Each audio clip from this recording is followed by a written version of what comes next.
நீதித் தலைவர்கள் நூல் அதிகாரம் 9. யெருபாகாலின் மகன் அபிமெலக்கு செக்கேமிலிருந்த தன் தாயின் சகோதரர்களிடம் சென்றான். அவர்களிடமும் தன் தந்தை தாய் குடும்பத்தை சார்ந்த தன் இனத்தார் அனைவரிடமும் கூறியது: செக்கேமில் உள்ள எல்லா குடிமக்களும் கேட்குமாறு கூறுங்கள். எது உங்களுக்கு நல்லது? யெருபாகாலின் 70 புதல்வர் உங்களை ஆள்வதா, அல்லது ஒருவன் உங்களை ஆள்வதா? நான் உங்கள் எலும்பும் சதையுமாக இருக்கின்றேன் என்பதை நினைவிற்கொள்ளுங்கள். அவன் தாயின் சகோதரர் அவனுக்காக செக்கேமின் எல்லா மக்களும் கேட்குமாறு இந்த வார்த்தைகள் அனைத்தையும் கூறினர். அவர்களது இதயம் அபிமெலக்கின் பக்கம் திரும்பியது. ஏனெனில் அவர்கள் அவன் நம் சகோதரன் என்றனர். பாகால் பெரீத்தின் கோவிலில் இருந்து அவனுக்கு 70 வெள்ளிக்காசுகள் கொடுத்தனர். அபிமெலக்கு அவற்றை கொண்டு வீணரும் முரடருமான ஆள்களை கூலிக்கு அமர்த்தி கொண்டான். அவர்களும் அவனோடு சேர்ந்து கொண்டனர். ஒபிராவில் இருந்த தன் தந்தை வீட்டுக்கு வந்து யெருபாகாலின் மக்களும் தன் சகோதரர்களும் ஆகிய 70 பேரை ஒரே கல் மீது வைத்து கொன்றான். யெருபாகாலின் கடைசி மகன் யோத்தாம் மட்டும் ஒளிந்து கொண்டதால் தப்பித்துக் கொண்டான். செக்கேம் மற்றும் பெத்மில்லோவின் குடிமக்கள் அனைவரும் செக்கேமில் சிலைத்தூண் கருவாலி மரத்தடியில் அபிமெலக்கை அரசனாக ஏற்படுத்தினர். இது யோத்தாமுக்கு தெரிவிக்கப்பட்டது. அவர் கெரிசிம் மலைக்கு ஏறிச் சென்று அதன் உச்சியில் நின்று கொண்டு உரத்த குரலில் கூப்பிட்டு கூறியது: செக்கேமின் மக்களே, எனக்கு செவிசாயுங்கள். கடவுள் உங்களுக்கு செவி கொடுப்பார். மரங்கள் தங்களுக்கு ஓர் அரசனை திருப்பொழிவு செய்ய புறப்பட்டன. அவை ஒலிவ மரத்திடம் எங்களை அரசாளும் என்று கூறின. ஒலிவ மரம் அவற்றிடம், எனது எண்ணெயால் தெய்வங்களும் மானிடரும் மதிப்பு பெறுகின்றனர். அப்படி இருக்க அதை உற்பத்தி செய்வதை நான் விட்டு கொடுத்து மரங்களுக்கு மேல் அசைந்தாட வருவேனா என்றது. மரங்கள் அத்திமரத்திடம், வாரும் எங்களை அரசாளும் என்றன. அத்திமரம் அவற்றிடம், எனது இனிமையையும் நல்ல பழத்தையும் விட்டுவிட்டு மரங்கள் மீது அசைந்தாட வருவேனா என்றது. மரங்கள் திராட்சை கொடியிடம், வாரும் எங்களை அரசாளும் என்றன. திராட்சை கொடி அவற்றிடம், தெய்வங்களையும் மானிடரையும் மகிழ்விக்கும் எனது திராட்சை ரசத்தை விட்டுவிட்டு மரங்கள் மேல் அசைந்தாட வருவேனா என்றது. மரங்கள் எல்லாம் முட்புதரிடம், வாரும் எங்களை அரசாளும் என்றன. முட்புதர் மரங்களிடம், உண்மையில் உங்கள் மீது ஆட்சி செய்ய நீங்கள் என்னை திருப்பொழிவு செய்தால் வாருங்கள், என் நிழலில் அடைக்கலம் புகுங்கள். இல்லையேல் முட்புதரான என்னிடமிருந்து நெருப்பு கிளர்ந்தெழுந்து லெபனோனின் கேதுரு மரங்களை அழித்துவிடும் என்றது. இப்பொழுது நீங்கள் அபிமெலக்கை அரசனாக்கி இருக்கிறீர்களே, உண்மையுடனும் நேர்மையுடனுமா இதை செய்தீர்கள்? நீங்கள் யெருபாகாலுக்கும் அவர் குடும்பத்திற்கும் நல்லதா செய்திருக்கிறீர்கள்? அவரது செயலுக்கேற்பவா நீங்கள் அவருக்கு கைமாறு செய்திருக்கிறீர்கள்? என் தந்தை உங்களுக்காக போரிட்டார், தம் உயிரை பணயம் வைத்தார், உங்களை மிதியானியர் கையிலிருந்து விடுவித்தார்.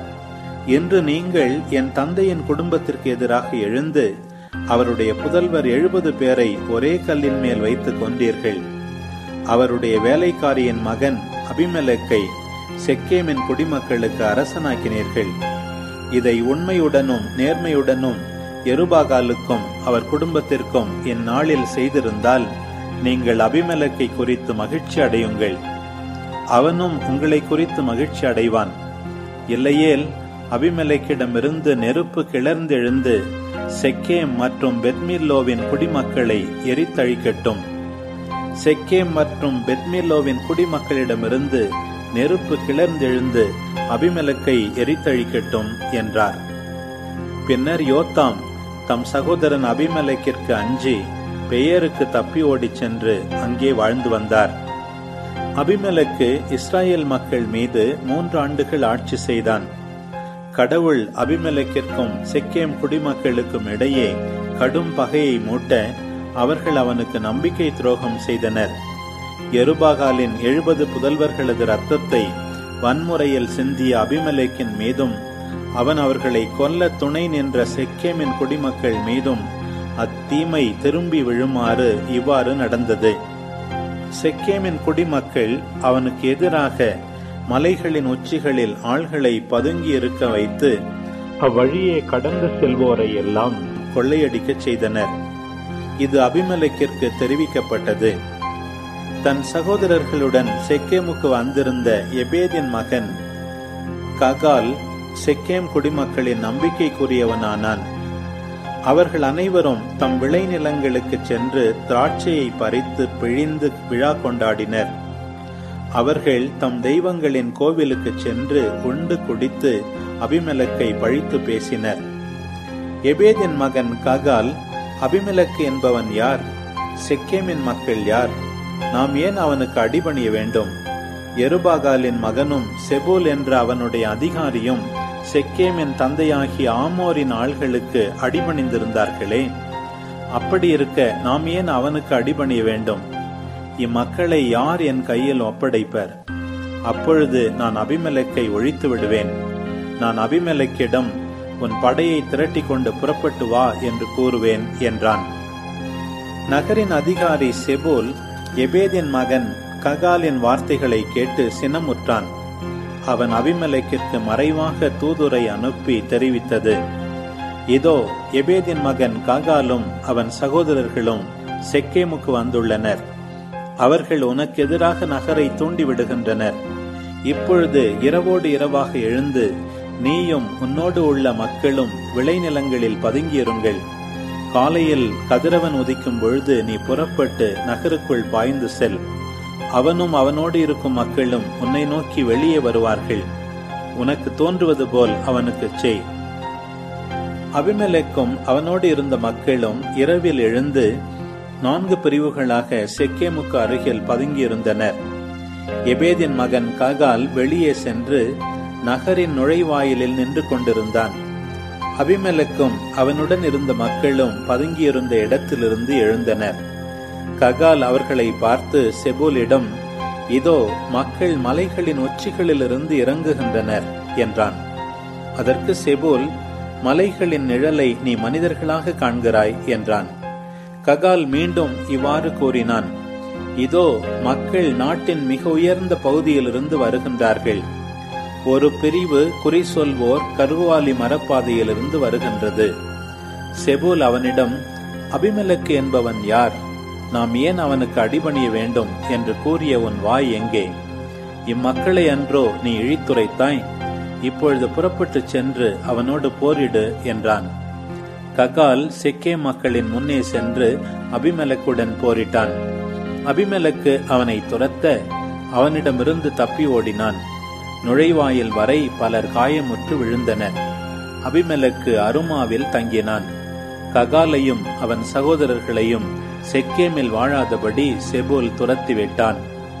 மறுநாள் வெளியே விளைநிலத்திற்கு மக்கள் செல்லவிருந்தது அபிமெலேக்கிற்கு அறிவிக்கப்பட்டது. அவன் தன் ஆள்களை கூட்டி அவர்களை 3 பிரிவாக பிரித்து விளைநிலங்களில் பதுங்கி பார்த்து கொண்டிருந்தான். இதோ மக்கள் நகரிலிருந்து வெளியே வந்தனர். அவன் அவர்கள் மீது பாய்ந்து அவர்களை கொன்றான். அபிமெலேக்கும் அவனோடு இருந்த பிரிவும் விரைந்து சென்று நகரின் நுழைவாயிலில் நின்று கொண்டனர். மற்ற 2 பிரிவுகள் விளைநிலங்களில் இருந்த அனைவர் மீதும் பாய்ந்து அவர்களை கொன்றன. அபிமெலேக்கு அந்நாள் முழுவதும் நகருக்கு எதிராக போரிட்டு நகரை கைப்பற்றினான். அதனுள் இருந்த மக்களை கொன்றான். நகரை தரைமட்டமாக்கி அதில் உப்பை விதைத்தான். செக்கேமின் கோட்டை வாழ் மக்கள் அனைவரும் இதை கேள்வியுற்று ஏல்பெரித்து கோவிலின் அரணுக்குள் அடைக்கலம் புகுந்தனர். செக்கேமின் கோட்டை வாழ் மக்கள் அனைவரும் அங்கே கூடியிருந்தது அபிமெலேக்கிற்கு தெரிவிக்கப்பட்டது. அபிமெலேக்கும் அவனுடன் இருந்த ஆள்கள் அனைவரும் சால்மோன் மலைக்கு ஏறி சென்றனர். அபிமெலேக்கு கோடரியை தன் கையில் எடுத்து மரங்களின் கிளைகளை வெட்டி தன் தோளில் தூக்கி வைத்துக் கொண்டான். அவன் தன்னோடு இருந்தவர்களிடம், நான் செய்ததை கண்டீர்கள், விரைந்து அவ்வாறே செய்யுங்கள் என்றான். அவர்களுள் ஒவ்வொருவனும் கிளையை வெட்டினான். அவர்கள் அபிமெலேக்கின் பின் சென்று மதிலோடு சேர்ந்து அடுக்கி அதற்கு தீ வைத்தனர். செக்கேமின் கோட்டை வாழ் மக்கள் அனைவரும் ஆணும் பெண்ணுமாக 1000 பேர் இறந்தனர். அபிமெலக்கு தெபேசுக்கு சென்று அந்நகரை முற்றுகையிட்டு கைப்பற்றினான். நகரின் நடுவே உறுதியான மலைக்கோட்டை ஒன்று இருந்தது. ஆண்கள் பெண்கள் ஆகிய நகர குடிமக்கள் அனைவரும் மலைக்கோட்டைக்குள் தப்பி ஓடி அதை பூட்டிக் கொண்டு அதன் உச்சிக்கு சென்றனர். அபிமெலக்கு மலைக்கோட்டையை தாக்க வந்தான். அதன் கதவுக்கு நெருப்பிட அதன் அருகே வந்தான். அப்பொழுது ஒரு பெண் ஓர் அரைக்கும் கல்லை அபிமெலேக்கின் தலை மீது போட்டு அவன் மண்டையை பிளந்தாள். உடனே அவனுடைய படைக்கலம் தாங்கியிருந்த பணியாளனை அழைத்து அவனிடம், உன் வாளை உருவு, ஒரு பெண் அவனை கொன்றாள் என்று என்னை பற்றி சொல்லாதபடி என்னை கொன்றுவிடு என்றான்.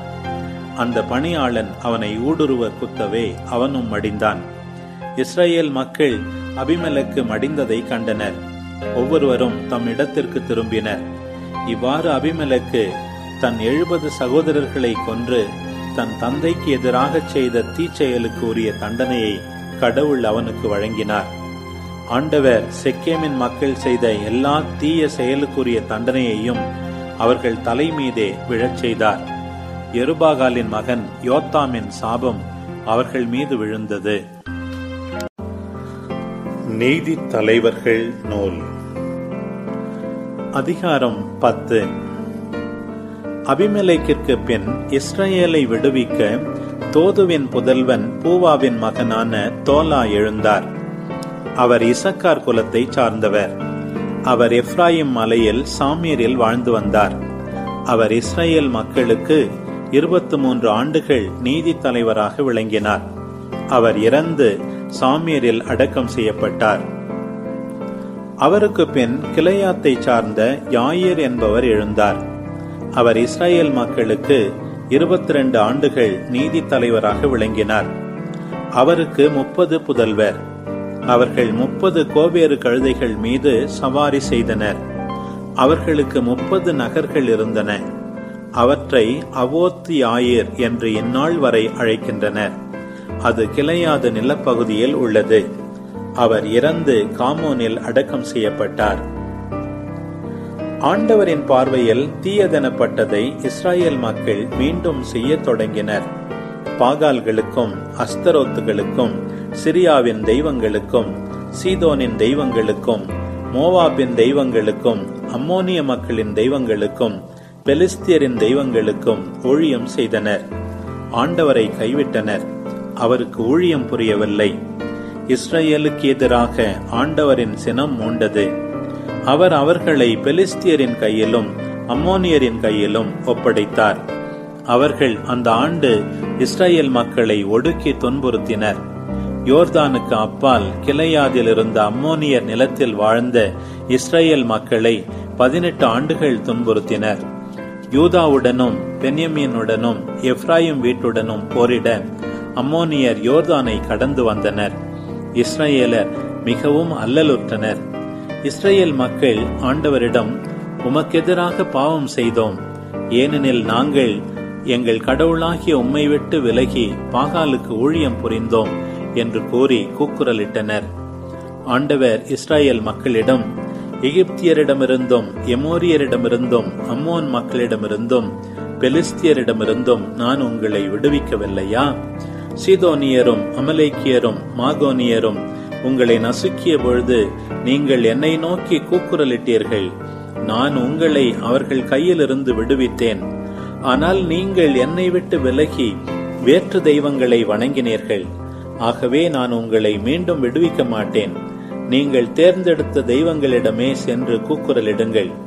அவர்கள் உங்கள் துன்ப வேளையில் உங்களை விடுவிக்கட்டும் என்றார். இஸ்ரேல் மக்கள் ஆண்டவரிடம், நாங்கள் பாவம் செய்தோம், உம் பார்வையில் நல்லதெனப்பட்டதை எங்களுக்கு செய்யும், இன்று எங்களை விடுவித்தருளும் என்று வேண்டினர். அவர்கள் தங்களிடையே இருந்த வேற்று தெய்வங்களை அகற்றி ஆண்டவருக்கு ஊழியம் புரிந்தனர். எனவே அவர் இஸ்ரேல் மக்களின் துன்பம் குறித்து வருத்தமுற்றார். அம்மோனியர் ஒன்று திரண்டு கிளையாதில் பாளையம் இறங்கினர். இஸ்ரேல் மக்கள் ஒன்று கூடி மிஸ்பாவில் பாளையம் இறங்கினர்.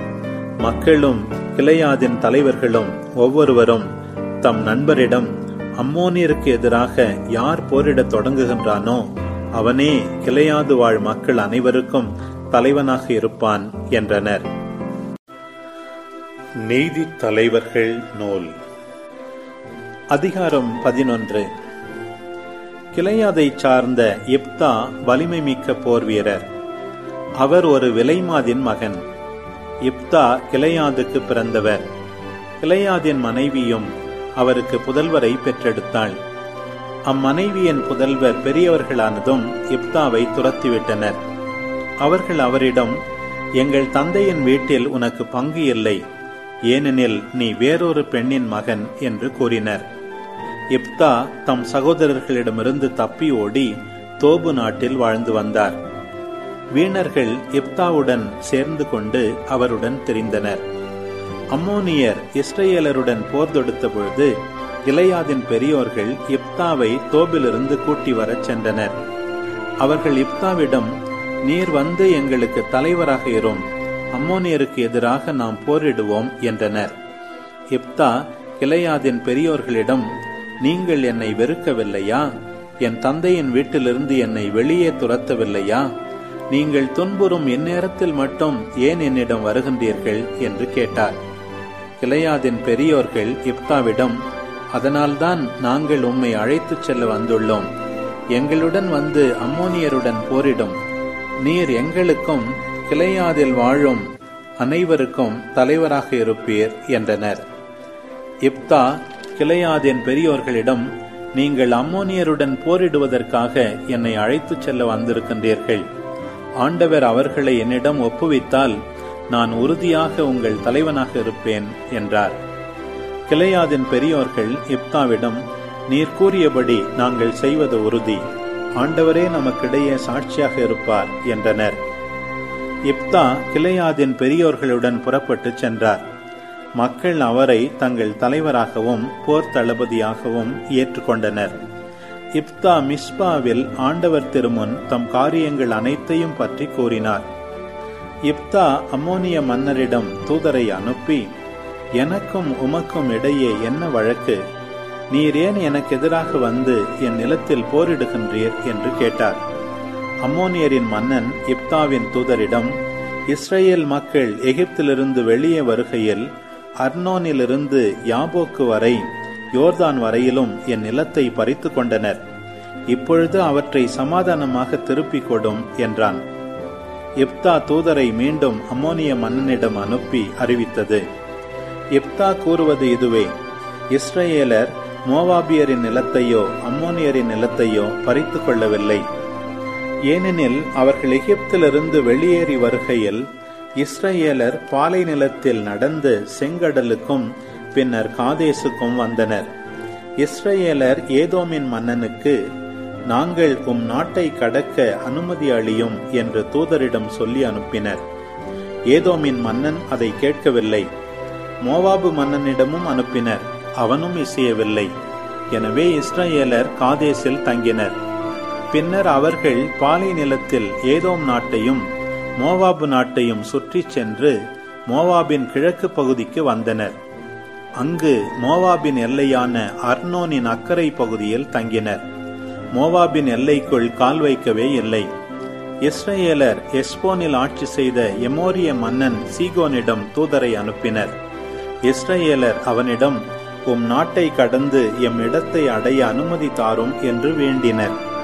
ஆனால் சீகோன் இஸ்ரேலரை நம்பாததால் அவர்களை தன் எல்லைக்குள் விடாது தன் மக்கள் அனைவரையும் ஒன்று திரட்டி யாகசீவில் பாளையம் இறங்கி இஸ்ரேல் மக்களுடன் போர் புரிந்தான்.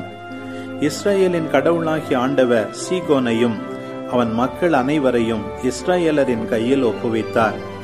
இஸ்ரேலர் எமோரியரை வென்று அவர்கள் வாழ்ந்த அந்த நாட்டை உரிமையாக்கி கொண்டனர்.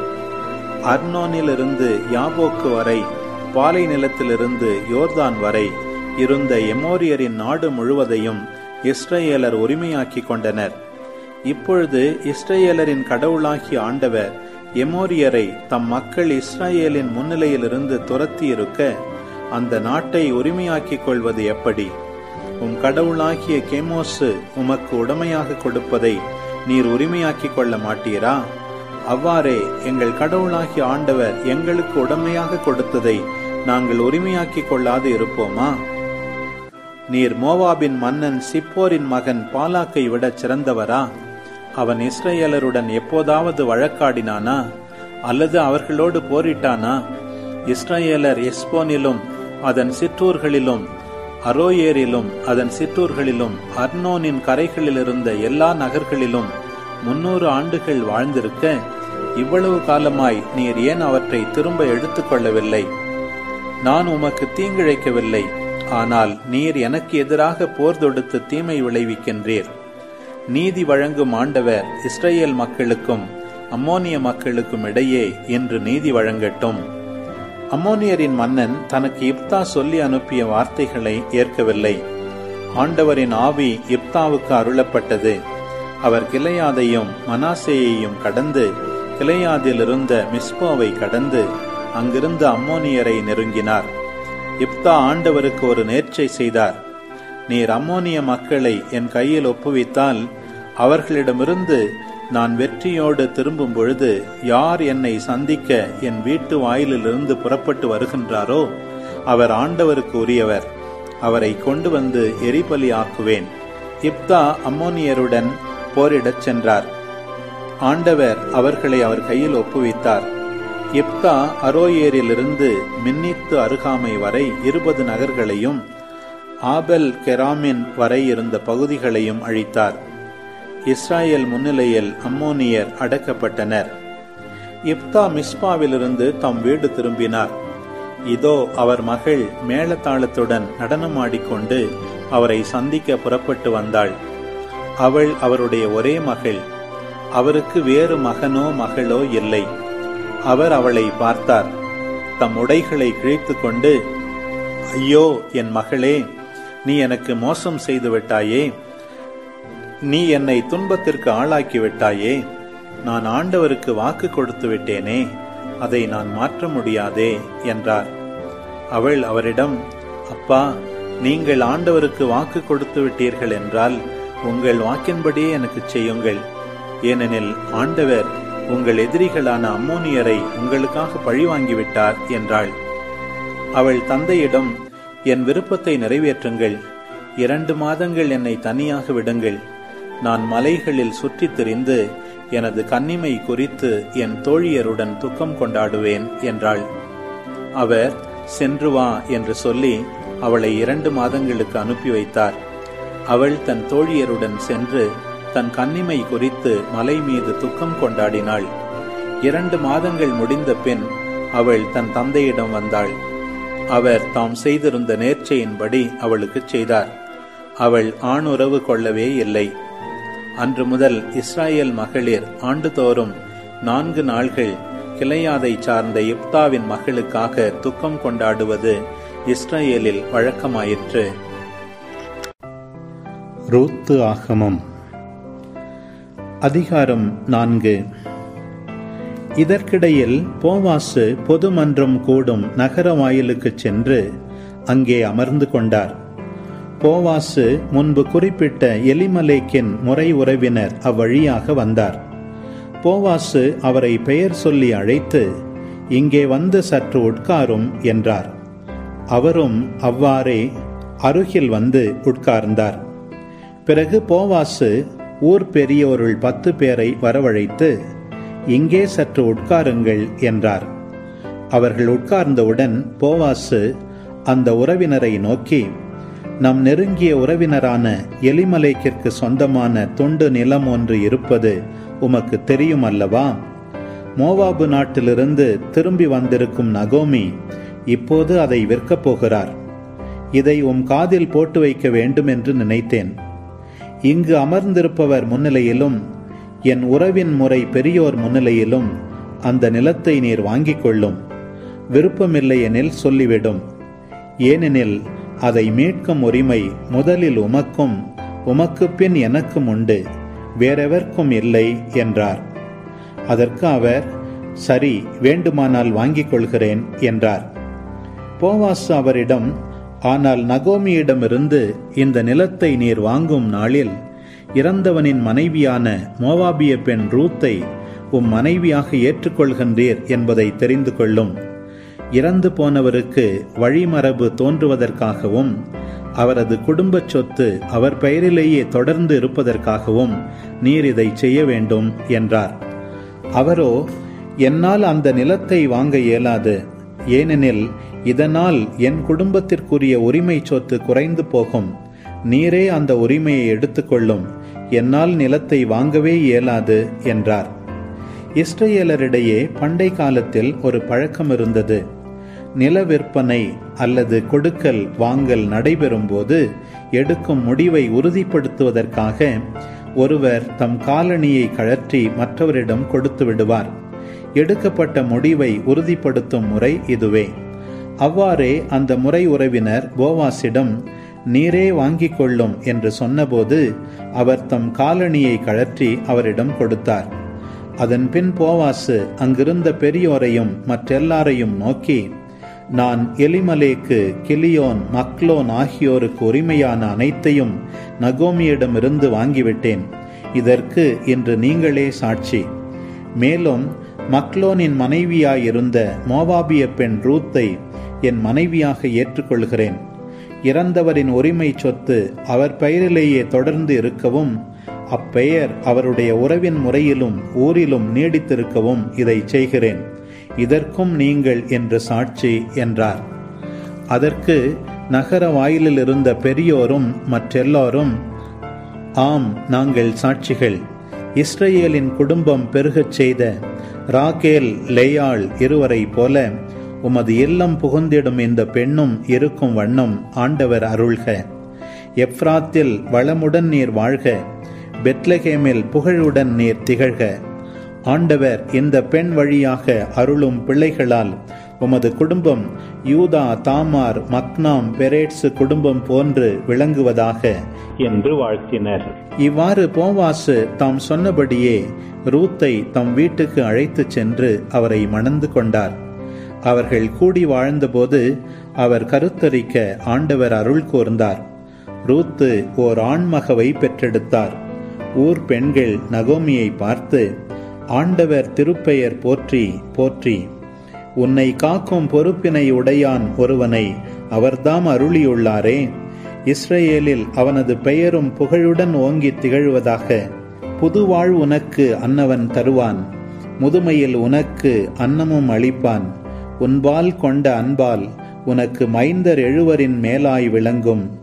மருமகள் அவனை ஈன்றவள் அன்றோ என்று வாழ்த்தினார்கள். நகோமி குழந்தையை கையில் எடுத்து மார்போடு அணைத்து கொண்டார். அவரே அதை பேணி வளர்க்கும் தாயானார். சுற்றுப்புற பெண்கள், நகோமிக்கு ஒரு மகன் பிறந்துள்ளான் என்று சொல்லி அவனுக்கு ஓபேது என்று பெயரிட்டார்கள். அவனே தாவீதின் தந்தையான ஈசாயின் தந்தை. பெரேட்ஸின் வழித்தோன்றல்களின் அட்டவணை இதுவே. பெரேட்ஸுக்கு எட்சரோன் பிறந்தார். எட்சரோனுக்கு ராம் பிறந்தார். ராமுக்கு அம்மினதாபு பிறந்தார். அம்மினதாபுக்கு நகுசோன் பிறந்தார். நகுசோனுக்கு சல்மோன் பிறந்தார். சல்மோனுக்கு போவாசு பிறந்தார். போவாசுக்கு ஓபேது பிறந்தார். ஓபேதுக்கு ஈசாய் பிறந்தார். ஈசாய்க்கு தாவீது பிறந்தார். திருப்பாடல் 137. பாபிலோனின் ஆறுகள் அருகே அமர்ந்து நாங்கள் சீயோனை நினைத்து அழுதோம். அங்கிருந்த அலரிச் செடிகள் மீது எங்கள் யாழ்களை மாட்டி வைத்தோம். ஏனெனில் அங்கு எங்களை சிறையாக்கினோர் எங்களை பாடும்படி கேட்டனர். எங்களை கடத்திச் சென்றோர் எங்களை மகிழ்ச்சி பா இசைக்குமாறு கேட்டனர். சீயோனின் பாடல்களை எங்களுக்கு பாடி காட்டுங்கள் என்றனர். ஆண்டவருக்கு உரித்தாக்கும் பாடலை அந்நிய நாட்டில் எஞ்ஞானம் பாடுவோம். எருசலேமே, நான் உன்னை மறந்தால் என் வலக்கை சூம்பி போவதாக. உன்னை நான் நினையாவிடில் எனது மகிழ்ச்சியின் மகுடமாக நான் எருசலேமை கருதாவிடில் என் நா மேல்வாயோடு ஒட்டி கொள்வதாக. ஆண்டவரே, ஏதோமின் புதல்வருக்கு எதிராக எருசலேம் வீழ்ந்த நாளை நினைத்து கொள்ளும். அதை இடியுங்கள், அடியோடு இடித்து தள்ளுங்கள் என்று அவர்கள் எவ்வாறெல்லாம் சொன்னார்கள். பாழாக்கும் நகர் பாபிலோனே, நீ எங்களுக்கு செய்தவற்றை உனக்கே திரும்பிச் செய்வோர் பேறு பெற்றோர். உன் குழந்தைகளை பிடித்து பாறையின் மேல் மோதி அடிப்போர் பேறு பெற்றோர்.